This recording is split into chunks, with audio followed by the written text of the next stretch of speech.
अरे अरे जाता अरे अरे अरे चला किती किता अरे दिखता अरे था कहे तो मोर मोर ए चंगो हां उस में सड़न दे खबर पौंदई के कबू अञाणे सा जुल्म मुआजा का हलाने हले ए खुदा जी का मार पौंदव का रब जी निभा दो भाई अच्छी तरह मुकाते देर थी विंदी तू हलदा मां चा पई जल्दी निकरण जी कजाए ये न थे जो गालन में भी रह जाए। चाची तू मुखे अकेलो छड़े करे कहा ते थी वने पोया रबू तो घर अचे पोए मां पुट जो शक मुझे मथा तो थे इहो कोन था सोचो त इन में डो मुझो ना है डो तहां जो या रबू जो मां इन जे करे चवां थी या त तू कहा ते न वन या मुखे पाण सा गड वठियल मां बाहर वनी दिसा थी जेकॾहिं रुस्तम मुखे मिली तो वने ना त मां उन खे मोकलिया थी न चाची रुस्तम ॾींहुं लाड़े करे पोइ तो अचे तू न वन चाची जेकॾहिं मां गाहला न वियसि न त माल बुख मरी वेंदो इंसान जी जान का वधिक माल जी कीमत ना है हूंदी जेकॾहिं रुस्तम शक में अची करे मुखे मारे विझे त पोइ तू खुश थींदी अम्मा अल्लाह ई न अहिड़ो ॾींहुं आणींदो मां पहिरीं रुस्तम खे वञी मोकलिया थी पोइ थी गाह ते वञा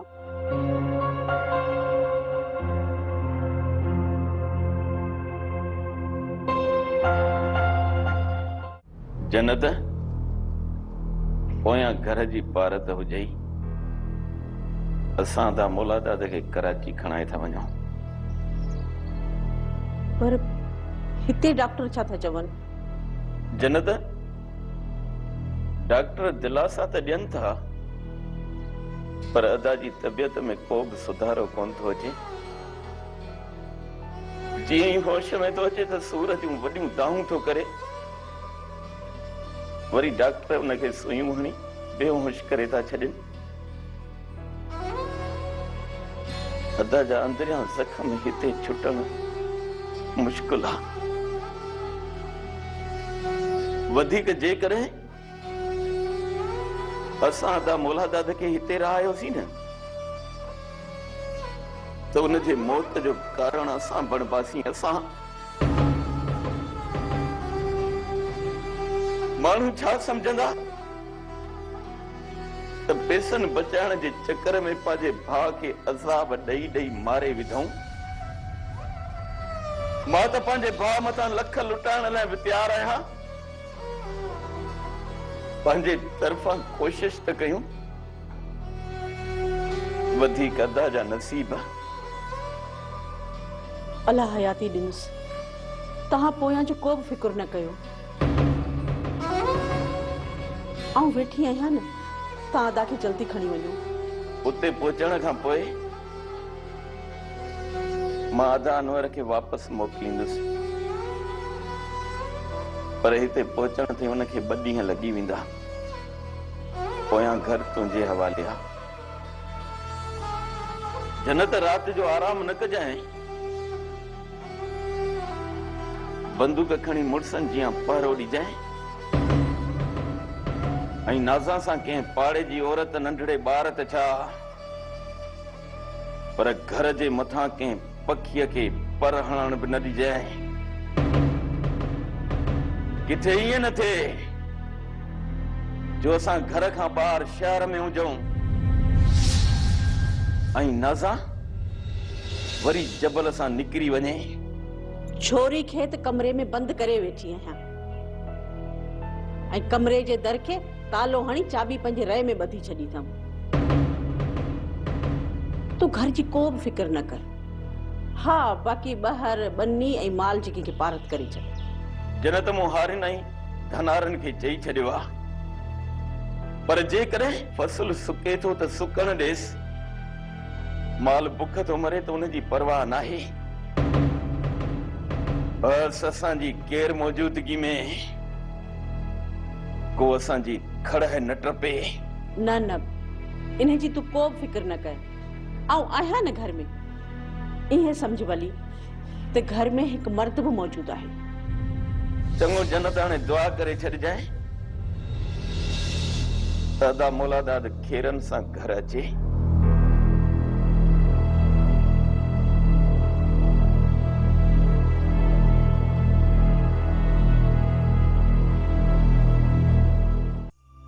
शेर खान, हिते सरेआम मिलण सां सिवाय बदनामी जे ॿियो कुझु बि न आहे। बाबा साईं खे पहिरां ई मूं मथां शक थी पियो आहे ऐं मां नथी चाहियां त हुन जी शक खे यकीन जो रूप ॾियां। मोहब्बत बदनाम हूंदी आहे, बदनाम। जेकॾहिं बदनाम थियासीं न त हिन ॻोठ में तव्हांखे वेहण कोन ॾींदा। दुआ, तू मुझो फिक्र न कर। मुंह में अञा एतिरो दम आहे जो मां अकेलो ई उन्हनि खे मुंहुं ॾेई सघां थो। जेकॾहिं तूं बाबा साईं उन्हनि जे माण्हुनि जे मथां हथियार सिधा कया न त उन सां अञा बि नफ़रत वधी वेंदी। पोइ त मां बसि कोटनि में बंदि थी वेंदसि। इन जे करे चवां थी, हाणे मूंखे जॾहिं बि वक़्तु मिलियो त मां तुंहिंजे घर ईंदसि। हाँ? वाइदो? पहिरीं तूं वाइदो कर त आईंदा मूंसां ज़मीन ते या बाग़ में मिलण न ईंदे।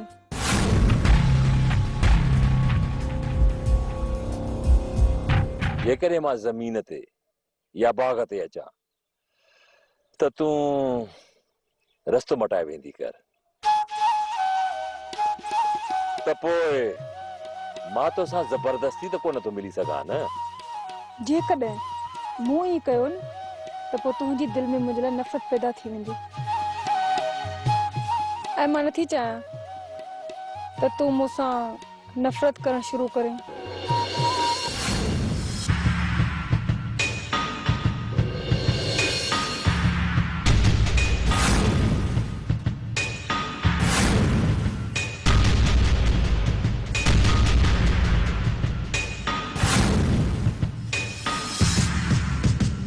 जंहिंजो ख़ौफ़ हुयो उहो ई थियो। हाणे हितां जल्दी निकिरण जी कर। पर तूं दुआ? मां हिननि खे संभाले वठंदसि। मां नथी चाहियां त मुंहिंजे करे तव्हां जानवरनि जे मथां हथियार सिधा कयो।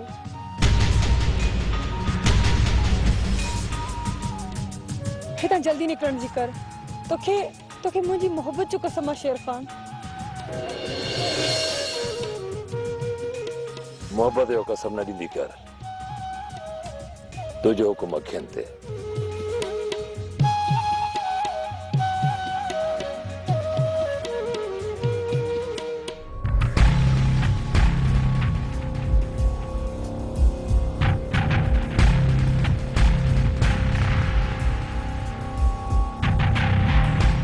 दुआ, हाणे छा थींदो?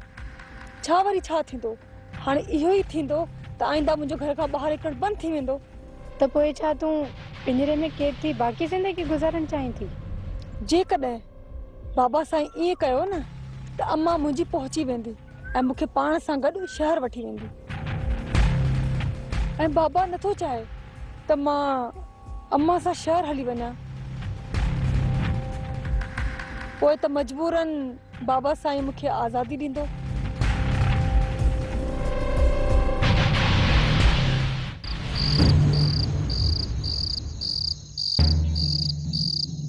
बाबा साईं,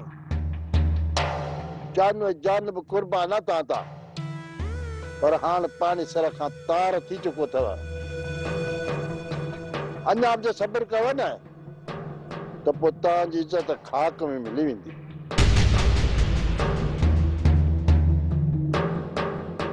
बाबा साईं, अॼु त मूंसां गॾु पाण जानू अखियुनि सां ॾिसी आयो आहे। हाणे त शक जी का बि गुंजाइश कोन्हे। इत्तेफाक न अथव, हकीकत अथव, हकीकत। शेर खान ओट अथव, जंहिं वण सां ॿधंदो उन वण खे खाईंदो। इन मस्त उठ खे बुलो नक में विझणु हाणे लाज़मी अथव। अहिड़े मस्त उठ जे टंगुनि में ॾावण ऐं नक में बुलो न आयो न त थी सघे थो अॻिते हली ग़रीबनि जा कखा घर बि लताड़े। असीं हाणे तुंहिंजे हुकुम जा मुंतज़र आहियूं। हुकुम कयो त शेर खान खे सॼे खानदान खे ॿोड़नी जी सरहद पार छॾे अचूं। जानू मुंहिंजी दिलि बि इहो ई थी चए त हिन ई वक़्तु हमराह वठी शेर खान जे सभिनी घर जे बातिन के आलन टूअल में विझी साड़े छॾिया।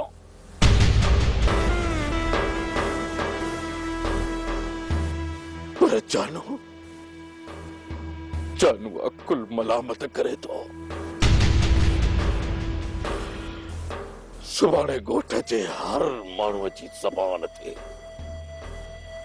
इहो सवाल हूंदो त आख़िर कहिड़ो कारण हो जंहिंजे करे बहावल खान शेर खान जो बच्चो साड़े छॾियो। पर बाबा लसाई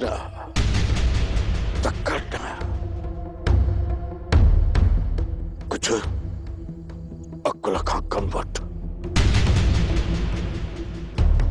मां नथो चाहियां जानू, मां नथो चाहियां त शेर खान सां दुश्मनीअ जो सबब मुंहिंजे घर जी इज्जत हुजे।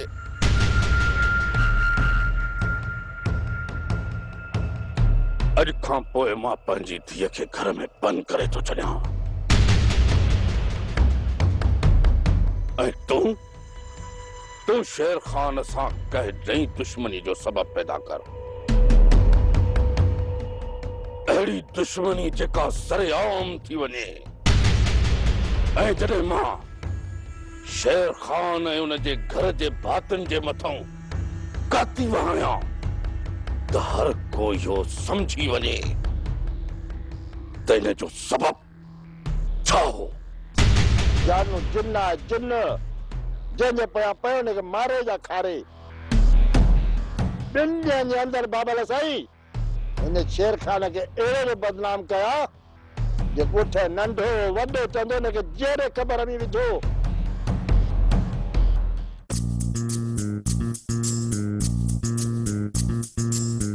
असी मंड मंडे में ओ नवे में ठोकाणो जॾहिं कंहिंजो सामाणो त मिड़नी खणी माठ कई। अरे चुप करे छॾा। वञी भित ते चढ़ी कुकर वांगुरु ॿांग कढे अचाए मथो थो हणे। ॿांगुड़ी चुप कुराड़ा कुकुड़। बाबा ही वठ मां तुंहिंजे लाइ शइ आंदी आहे। वे ढोलण हे ॾिस तूं मुंहिंजे मारण जे कढ पियो आहे निभागा ऐं मूंखे धक लॻण खां पोइ ही मुंहिंजी ख़िदमत थो करे। ओ बा तारे जी तारीफ़ करण खां पहिरियों ई ने पने में जाचे ॾिस ज़हर जी पुड़ी त नथस। न बाबा न कसम नूर बटारे शे थई।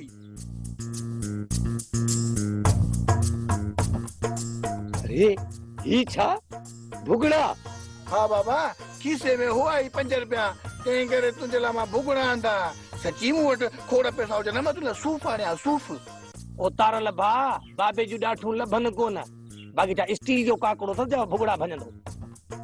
तारल इने भुगड़न बजाए चूसणी आणे नी सा त वते हां चूसींदो न त बहितर हुई त लॉलीपॉप वठी जा लॉलीपॉप ने सोचा। अरे बस चुप कर। लॉलीपॉप अड़ी भागन भरी तुंहिंजा भाग देखो थोरो घणो वक्त को इज्जत खुशी जो गुज़रंदो हो तो भी हिन छोरीअ जे अचण खां पोइ अज़ाब बणजी वियो।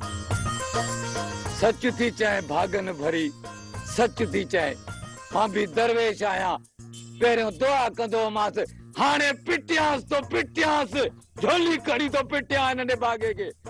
असां त तहां जे लाइ कुछ न कयो आ पर तहां औलाद जे लाइ छा कयो आ? तू माठे कर किरड़ी वाके मम्मा माण्हू औलाद खे ॾाज में अलाए छा छा ॾींदा आहिनि। तुंहिंजे पुट मूंखे हक मार में लीलम ॾिना घर आयमि त उहे बि कूड़ा निकिरी पिया। निमाणी उहे अम्मा वठी आई अम्मा। तॾहिं त चवां थी त माणे वॾी मम्मा पर मां बि निमाणी आहियां निमाणी न चाहींदी सांस न हसे। अड़ी भागन भरी तुंहिंजा भाग पिणस ॼण ट्रक भरे ॾिना हस सामान जा। अड़ा ये असांजी किस्मत खोटी वञी हाणे औलाद जे आॾो इहा इज़त बची आहे।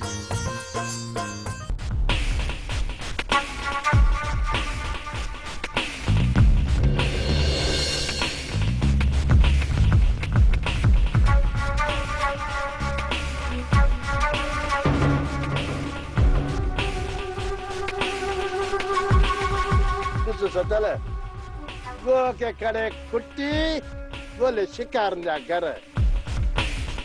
जानू जिन्ना जिन्न जे पोया पौने के मारे जा खारे कमदार सोना सचो आई सचो हां कम एड़ो कनो आ सचल यानी शेर खान जा हौस हवा से खत्म थी वना जे कदे एहो कम कई समझे तो शेर खान असां छडे दींदो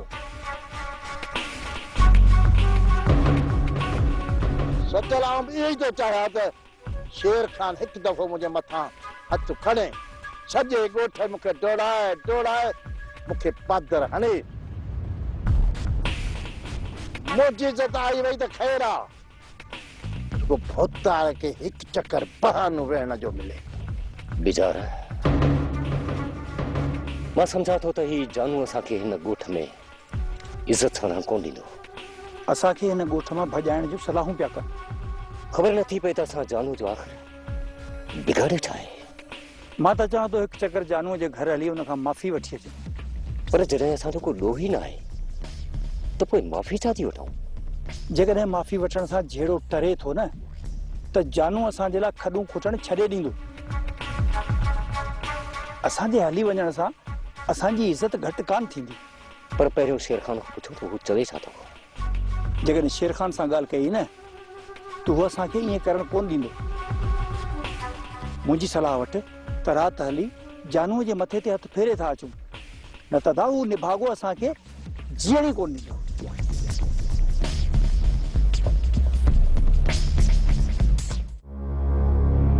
जबल ॾाढी कोशिश कई अथम पर वलीदाद जी घरवारी कंहिं बि माण्हूअ खे घर में पेर रखण कोन थी ॾे यार रबू पर मुंहिंजी नाज़ा आहे त ख़ुशि न यार मूं ख़बर ॿुधी आहे त नाज़ा खे कमरे में बंदि करे तालो हणी छॾियो अथऊं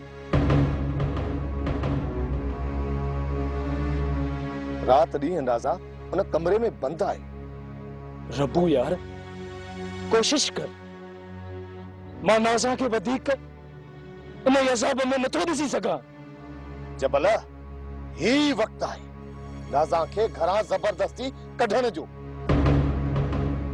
वलीदाद ऐं अनवर मौलादाद खे कराची खणाए विया आहिनि सॼो घर खाली अथनि सवाइ जन्नत ऐं नाज़ा जे ॿियो केर बि कोन अथनि रबो